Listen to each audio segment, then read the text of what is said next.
Good morning, happy exam week. I hope you are revising and feeling confident about paper 2 on Friday. I'm going to do a quick video here on William Blake's London.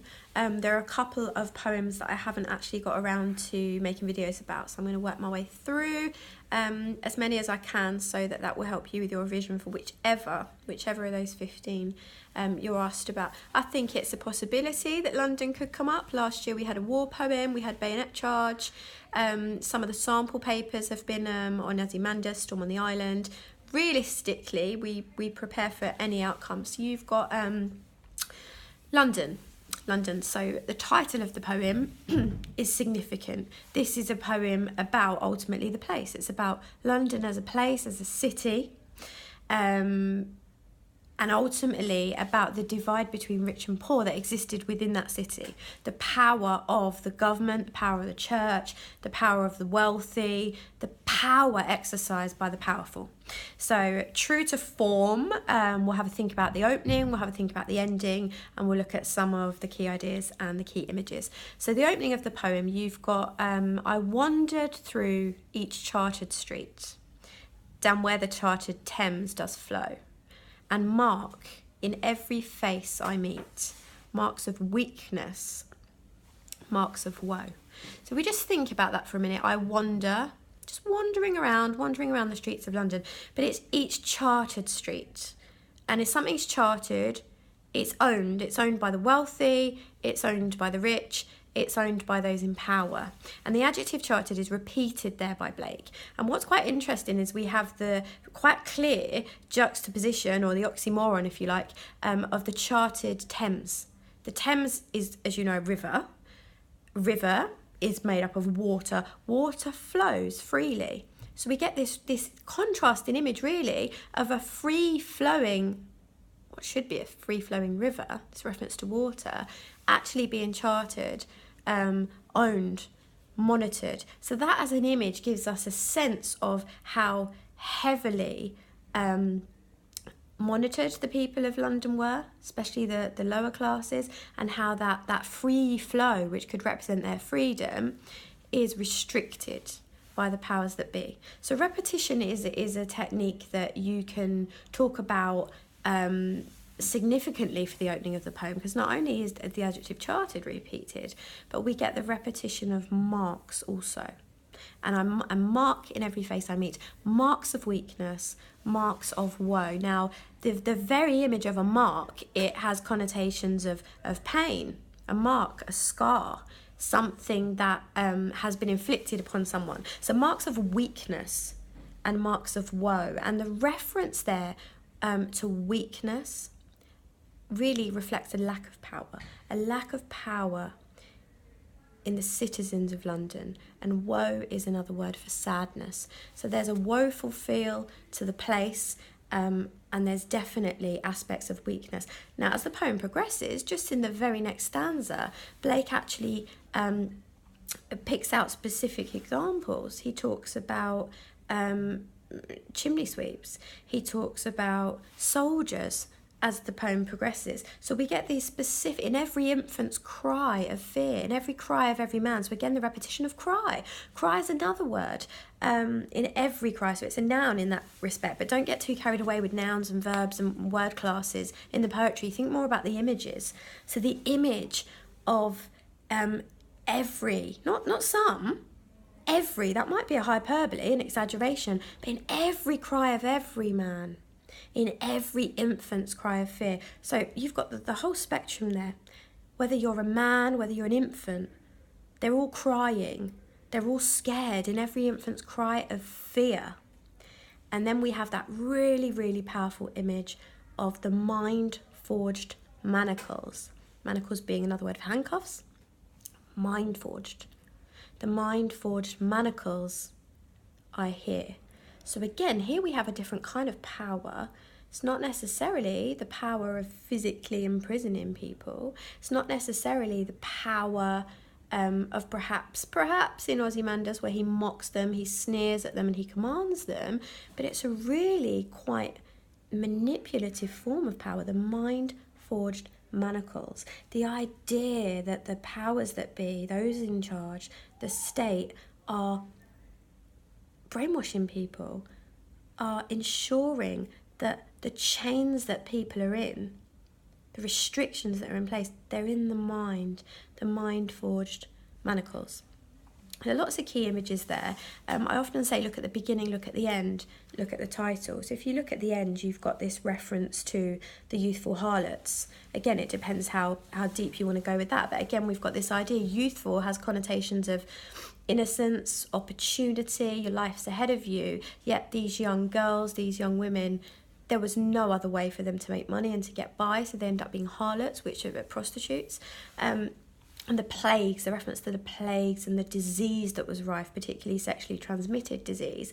But again, the final image that we're left with is this idea that it blights with plagues the marriage hearse. This idea of a marriage hearse. Marriage is usually something associated with joy, with togetherness, with fruitfulness, with babies and family and children.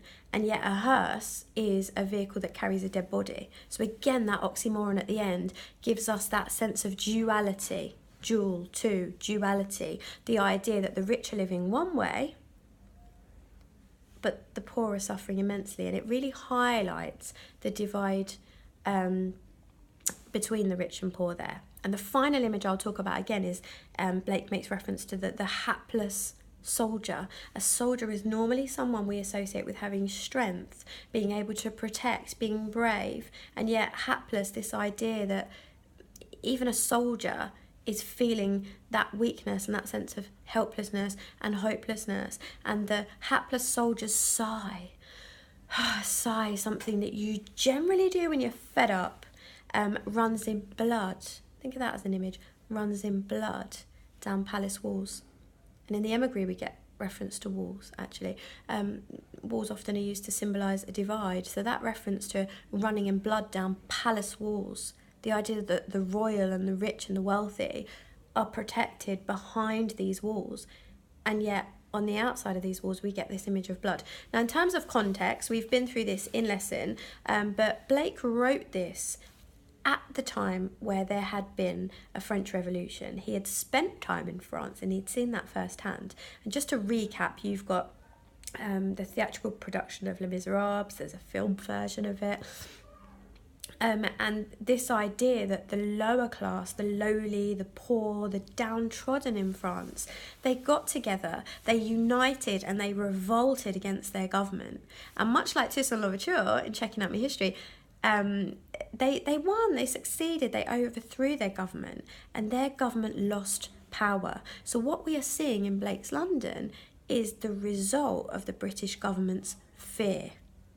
Their fear of losing power, their fear of the everyday people turning against them and perhaps winning, causes them to inflict fear in every voice, in every ban, to ban them, to set